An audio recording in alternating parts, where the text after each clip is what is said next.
ہمارا جمعیت اہل حدیث کا کسی بھی تنظیم سے کوئی تعلق نہیں ہے، کہ جمعیت اہل حدیث کا پی ایف آئی سے کوئی تعلق نہیں ہے۔ یہ بات میرے حساب سے بالکل بے بنیاد ہے کہ اہل حدیثوں کی زکوٰۃ اس طرف جا رہی ہے یا پی ایف آئی کو جا رہی ہے یا کسی اور تنظیم کو جا رہی ہے۔ ہم تو اس سے واقف بھی نہیں اور ہم اس بات پر یقین بھی رکھنے والے اور کرنے والے نہیں۔ جمعیت اہل حدیث کو کوئی اختیار نہیں ہے کہ کسی تنظیم کے تعلق سے زبان کھولے یا ان کو جائز یا حق پر ہے یا ناحق ہے کہنے کا، ہم کو کوئی اختیار نہیں۔ آپ نے جو سوال کیا کہ 8 مئی کو ہاکی گراؤنڈ پر جو جلسہ منعقد کیا گیا تھا، اس کے بینر پر صاف طور پر لکھا ہوا تھا کہ اصحاب الیمین کی جانب سے یہ جلسہ یا کانفرنس منعقد ہوئی تھی، اس سے جمعیت اہل حدیث کا کوئی تعلق نہیں رہا۔ ہم تھے وہ جمعیت اہل حدیث سے ان علماء کرام کا تعلق ہے اور اس میں بعض جماعت کے ذمہ داران بھی رہے ہیں، لیکن میں بالکل واضح طور پر آپ کو بتا رہا ہوں کہ نہ اس پروگرام میں جمعیت کی کوئی سرپرستی رہی، نہ یہ جمعیت کے زیر اہتمام رہا۔ یہ ایک سوسائٹی ہے اصحاب الیمین، یہ سوسائٹی والے اپنے طور پر کیے ہیں اور بہت سارے سلفی علماء کو اس میں مدعو کیے ہیں اور وہاں پر حاضر ہونے والے بھی بہت سارے سلفی احباب رہے ہیں، لیکن واضح طور پر کہہ رہا ہوں کہ یہ جمعیت اہل حدیث کی نہ اس پر سرپرستی رہی، نہ جمعیت اہل حدیث کے زیر اہتمام یہ پروگرام رہا۔ جمعیت اہل حدیث ایک مذہبی تنظیم ہے اور اس کے اغراض و مقاصد بالکل علیحدہ ہیں اور بالکل واضح ہیں، اور جمعیت اہل حدیث کے دستور میں یہ بات ہے کہ جمعیت اہل حدیث کے افراد جب جمعیت سے وابستہ ہیں تو کسی اور تنظیم سے وابستہ نہیں رہ سکتے، ایک تنظیم سے وابستہ رہتے ہوئے کسی اور تنظیم سے وابستہ نہیں رہ سکتے، یہ دستور ہمارا بتا رہا ہے۔ تو ہم واضح طور پر یہ بات کہیں گے کہ جمعیت اہل حدیث کا پی ایف آئی سے کوئی تعلق نہیں۔ ہاں، وہ ایک تنظیم ہے، اس کے اپنے اغراض و مقاصد ہیں، وہ اپنا کام کر رہی ہے، لیکن ہمارا اس سے کوئی تعلق نہیں ہے۔ سوسائٹیز ہیں، آرگنائزیشن ہے اور اسی طریقے سے پی ایف آئی بھی ایک تنظیم ہے، لیکن ہماری جو تنظیم ہے، ہماری تنظیم ان سب سے علیحدہ ہے۔ وجہ یہ ہے کہ ہمارے نبی صلی اللہ علیہ وسلم کا فرمان ہے کہ بنو اسرائیل میں 72 فرقے ہوئے، یہودیوں میں 72 فرقے ہوئے، یہودیوں میں 71 فرقے ہوئے، نصارہ میں 72 فرقے ہوئے اور میری امت میں 73 فرقے ہوں گے، لیکن ان 73 فرقوں میں ایک ہی فرقہ، ایک ہی جماعت کامیاب رہے گی۔ صحابہ نے پوچھا وہ کون ہے؟ تو بولے ما انا علیہ واصحابی، جو میرے اور میرے صحابہ اکرام کے طریقے پر چلے۔ تو ہماری یہ تنظیم کا کام یہ ہے کہ ہم لوگوں کو اس جماعت سے جوڑنا چاہتے ہیں جو اللہ کے نبی صلی اللہ علیہ وسلم نے بتایا کہ جو میرے اور میرے صحابہ کے طریقے پر ہیں یہی لوگ کامیاب رہیں گے، یہی لوگ جنت میں جانے والے رہیں گے۔ تو ہم لوگوں کو اس طرف راغب کرنا یہ ہمارا مقصد ہے اور یہ عزم کے ساتھ ہم اس تنظیم کو لے کر چل رہے ہیں۔ مولانا جو جواب دیے ہیں وہ کس بنیاد پر دیے ہمیں تو اس کا علم نہیں ہے، البتہ ہم ہمارے شہر کے تعلق سے بات کہہ سکتے ہیں کہ ہمارے جماعت اہل حدیث کے افراد جو جمعیت اہل حدیث سے وابستہ ہیں ان میں سے تو شاید کسی نے بھی زکوٰۃ نہیں دی ہوگی، یہ یقین کے ساتھ ہم کہہ سکتے ہیں۔ اب بعض ذرائع سے ہمیں یہ معلوم ہوا بہت سارے عیدگاہوں کے باہر وہ لوگ اپنے بینرز لگا کر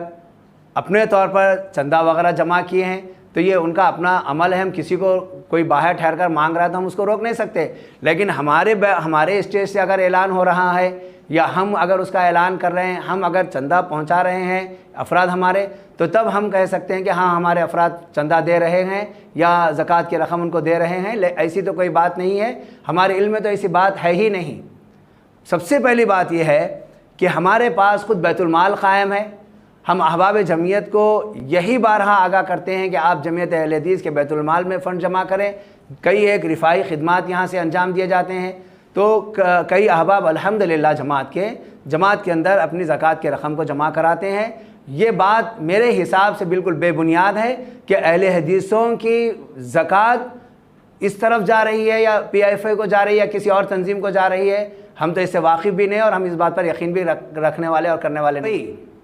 جمعیت اہل حدیث سے وابستہ ہے، جمعیت اہل حدیث سے وابستہ ہے، وہ فرد اگر کسی طرف رخ کر رہا ہے ہم اس کی گرفت کریں گے، لیکن ایک عام اہل حدیث کسی بھی طرف وہ جا رہا ہے تو اس کی اپنی مرضی ہے، لیکن ہماری تنظیم سے وابستہ اگر کوئی فرد جا رہا ہے ہم اس کو گرفت کریں گے، اس کا مواخذہ کریں گے اس سے گفتگو کریں گے. لیکن کوئی مسلکاً اہل حدیث ہے اور وہ بندہ کسی اور طرف رخ کرتا ہے، کسی اور طرف جاتا ہے، کسی اور تنظیم سے وابستہ ہوتا ہے، تو اس کا اپنا اختیار ہے، اس معاملے تو ہم کچھ نہیں کہہ سکتے. بتا رہا ہوں کہ اس تعلق سے جب تک ہمارے پاس کھلے طور پر پروگرام ہو رہا ہے اور اس میں جماعت سرپرستی کر رہی ہے اور جماعت اس کے سارے چیزوں کو دیکھ رہی ہے، تو اس تعلق سے جماعت کہے گی کہ دیکھو بھائی ہم اس کی نگرانی کر رہے ہیں، یہ ہماری سرپرستی میں ہو رہا، اس کے سارے امور کیسے طے پا رہے ہیں، ہم اس کے تعلق سے کہیں گے. اگر کوئی تنظیم جو جمعیت اہل حدیث سے ہٹ کر کام کر رہی ہے، اس کو کہاں سے فنڈنگ آ رہی ہے وہ جانے اور وہ سوسائٹی والے جانے یا الزام لگانے والے جانے، اس سے ہمارا کوئی تعلق نہیں ہے. کیوں؟ اگر ہماری سرپرستی میں ہوتا ہر چیز کے ذمہ دار ہم ہوتے. جب ہماری سرپرستی میں کوئی پروگرام نہیں ہو رہا تو اس کے ذمہ دار تو ہم نہیں رہیں گے. اور ایک بتاؤں گا، دیکھیے جمعیت اہل حدیث ایک مذہبی تنظیم ہے اور الحمدللہ یہ اپنے مقاصد پر کام کر رہی ہے، اس کا سیاست سے کوئی تعلق نہیں ہے.